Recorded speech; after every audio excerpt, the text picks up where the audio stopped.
हा जो पूल आहे तो निघोटवाडीच्या हद्दीत येतो आणि निघोटवाडीच्या हद्दीत येणारा पूल, त्यावर होणारं हे अतिक्रमण, पुलाची लेंथ कमी करून पुलावरती हे अतिक्रमण सुरू आहे।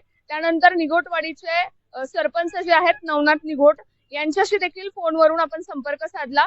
त्यांनी देखील हे सांगितलं की हद्द निश्चित झालेली नसताना देखील यांनी अतिक्रमण हे चालू ठेवले, परंतु निघोटवाडी ग्रामपंचायतीने नोटीस बजावून सुद्धा हे अतिक्रमण चालूच आहे, म्हणजे काम थांबवलेलं नाहीये।